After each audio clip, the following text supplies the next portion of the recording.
Presenting Dick. Dick.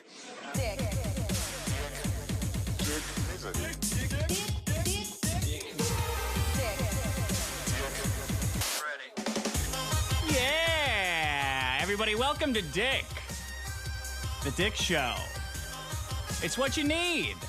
It's what you want. Dick, it's the show that stands for something. In the night speeds toward the dawn, babe. Time to head for golden light. For that great taste, yeah, it's my morning place. Oh, McDonald's for breakfast, you are beautiful. Hey, it's a beautiful morning. The Dick Show and Maddox vs. Maddox, Episode 1. Breaking news, guys. Maddox just made a Patreon. So, if you want to pay him to upload videos on a reasonably frequent schedule, you know what? Just don't. Don't support Maddox's stupid effing Patreon.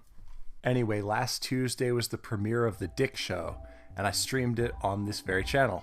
I didn't know at the time that it was also the premiere of The Maddox Show, actually known as the best debate in the universe, but I'm not gonna call it that because it's too long, and it's not a very good debate because it is only one person debating himself, which is kind of pathetic. But anyway, I streamed that the following day.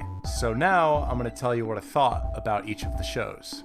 And in the future, I will stream both shows every Tuesday when they are both released. Tune in on Tuesdays for the stream, and then sometime before the next Tuesday stream for a review of the episodes. I will do this as long as it holds my amusement, which, if the shows do not suck, should be as long as the shows last, until Maddox finds a way to kill them both. Again.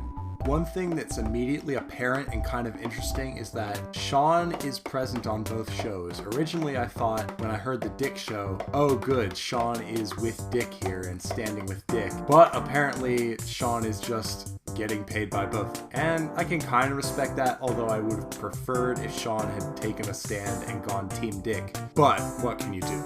An unfortunate but very obvious thing that I noticed was that basically both shows feel like the biggest problem in the universe stripped of one of its hosts. They both had a very biggest problem feel, but like they were really missing something, and that something was most definitely the other guy. Only one of the two shows, which was The Dick Show, addressed the elephant in the room, which was the cancellation of the biggest problem in the universe. And unfortunately, Dick was not too specific about it, so there's still a lot that we don't know. However, he did definitely make remarks about the way that Maddox clearly avoided saying his name ever again, comparing it to Voldemort from Harry Potter. Until Maddox addresses this directly, I am basically distrusting of Maddox, and I have a video clip here that can illustrate very well why. Okay. Dude says, Jess, ask Maddox if he's going to address the Dick situation or not, so I can know whether there is any reason for me to stay here, watching Maddox play Overwatch with Susie. Dude, leave, bro. Why don't you leave right now? Hold on, who was that? Xantu. Xantu, as soon as my character wins this match, I'm gonna ban you, so you might as well go ahead and leave, bitch. This is one of those situations where it's like, you can't fire me, I quit. You should definitely quit. Sorry for the lousy looking recording.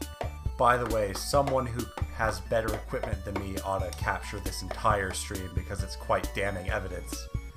But, in any event, Maddox did not actually ban that guy, but before that, even, he banned at least one and probably several other guys who were asking about the situation. We're not even allowed to ask him about it.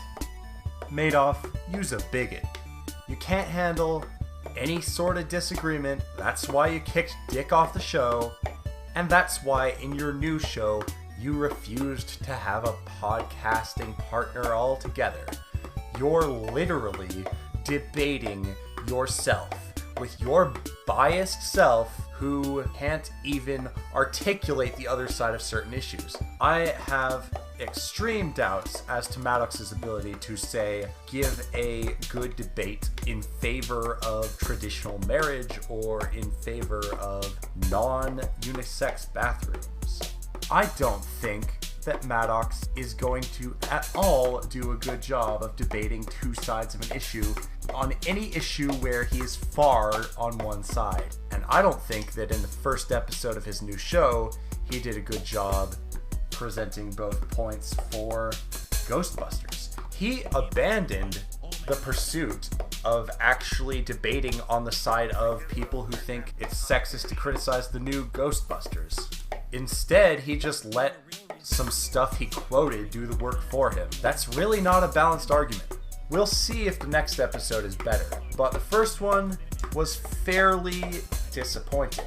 Of course, it wasn't all bad. Probably the best part was just the digressions between Sean and Maddox. The topic of discussion this time wasn't all that interesting to me, and I don't think most people care about it as much as Sean and Maddox do. However, given a more interesting topic, I could see this being a fairly interesting show, if Maddox can actually do a good job of representing both sides, which I think is a pretty dubious claim to make. Maddox already was pretty biased in the episode, including shoehorning in something about his bathroom crusade. Maddox also gave the usual, "oh, I'm politically agnostic" thing, which we all know isn't true. We know that Maddox is a libertarian liberal. He also claimed that one of his biggest influences is talk radio. However, I would bet quite a bit of money that the main talk radio that Maddox listens to is probably NPR. Dick's show, aptly titled The Dick Show, was a lot more innovative. It had a totally different kind of theme song. It had more of a different feel than Maddox's show did.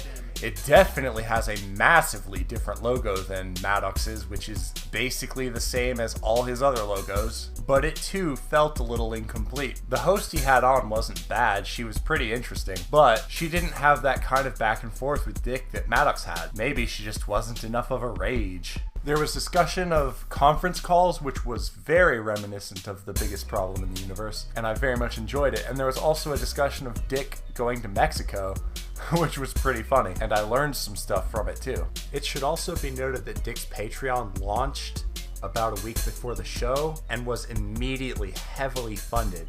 And at the time of this recording, he's met almost all of his stretch goals. Also, the rewards here are actually worthwhile. Heck, I may even consider it myself. But first, you guys need to give me some Patreon dollars, because holy crap, man, I've got 0! Oh, look at the time. I think that'll about cover it for the first episode review. I'll try to go a little more into detail for the second one, but I had to do a lot of introductory information in this one, so see you guys tomorrow for the stream. Remember to subscribe, and that way you'll know when the streams happen. Support your favorite creators, buy that YouTube Red, 99 cents for 3 months, or at least watch the commercials, or maybe click on some display ads, whatever you're interested in. Never use that ad block, and be sure to check out the official King Critic forum at librechan.net/amco. See you guys next time.